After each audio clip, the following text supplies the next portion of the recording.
चलिए आज हम लोग पुष्पी पाथवों में लैंगिक जनन का अंतिम भाग देखेंगे और कल से हम लोग मानव में लैंगिक जनन का अध्ययन करेंगे। तो एक दो पॉइंट शेष रह गए थे, उसको देख लेते हैं।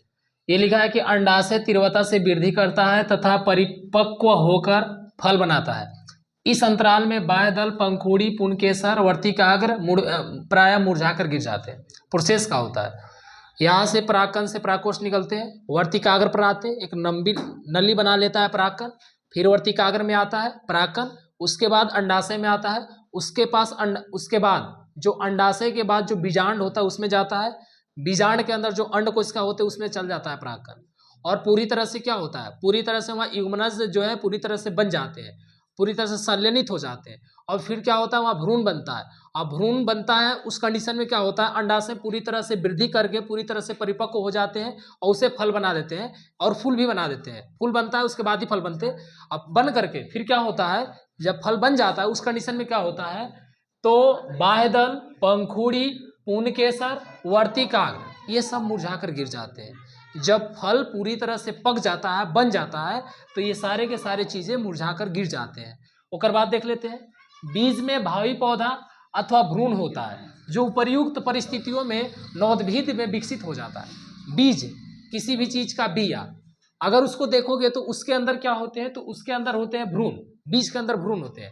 वो कोई विशेष परिस्थिति में क्या होता है, वातावरण अगर उसको अच्छा मिला तो वो अकूर जाता है, हम लोग कहते हैं अकूर जाना, और उसको किताबी भाषा में कहा जाता है नवोद्भिद, माने नया भिद हो गया, मतलब हम लोग कहते हैं अकूर गया, तो अकूर जाना ही होता है नवोद्भिद। अब इसको क्या कहते हैं, अंकुरन, यहाँ लिख ही दिया है कि इसको अंकुरन कहते हैं। तो जो बीज के अंदर भ्रूण होते हैं ना, वो विशेष परिस्थिति में क्या होते हैं, अकूर जाते हैं, इसी चीज को अंकुरन कहा जाता है। बीज के अंदर भ्रूण होते हैं और विशेष और अनुकूलित परिस्थिति में वो बीज से बाहर आ जाते हैं, इसी को हम अंकुरन कहते हैं। अब ये जो प्रोसेस हम आपको हाथ पर समझा रहे थे, थोड़ा इस पर देख लीजिए। याद रखिए, ये एक पुष्प है और यहां से ये जो है ये परागकण नली है और यहाँ वर्तिकाग्र वगैरह सब है। अब देखिए परागकण ये दोनों है, ये दोनों परागकण आए पुष्प पर, पुष्प के वर्तिकाग्र पर, ये वर्तिकाग्र ऊपर में।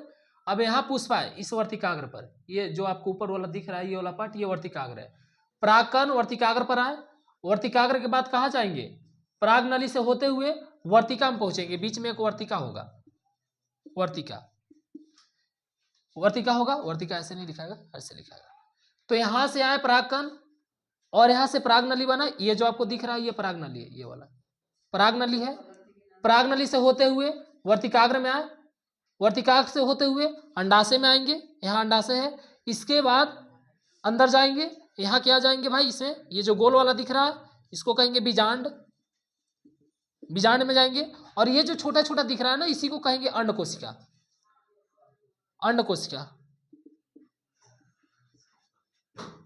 इसको कहेंगे। तो यहाँ था परागकण, यहाँ से ऐसे ऐसे आते आते यहाँ बीच में आया, ये नर युग्मक है, ये बताया है कि ये जो परागकण आ रहे हैं ये नर युग्मक है। और यहाँ से आया वर्तिकाग्र से होते हुए और नीचे गया अंडाशय में आया, ये पूरा का पूरा जो स्ट्रक्चर है ये अंडाशय है। यहाँ आ गया परागकण, उसके बाद यहाँ से ये अंदर गया, ये गोल वाला में, ये गोल वाला क्या है, ये आपका गोल वाला बीजांड है, बीजांड के अंदर गया। बीजांड के अंदर ही छोटे छोटे जो दिख रहा है एली के जैसा, ये आपका क्या है, अंड कोशिका है। अंड कोशिका के अंदर कौन चला गया, परागकण, और जा करके और संलयनित हो गया, और संलयनित होकर के क्या बनाएगा, भ्रूण, और भ्रूण बना करके पूरी तरह से उसको परिपक्व कर देगा और फिर वो नया पुष्प में कन्वर्ट हो जाएगा। यही होता है पुष्पी पाथवों में लैंगिक जनन। अब हम कल से मानव में लैंगिक जनन के बारे में पढ़ेंगे, आपको स्क्रीनशॉट लेना है ले लीजिए।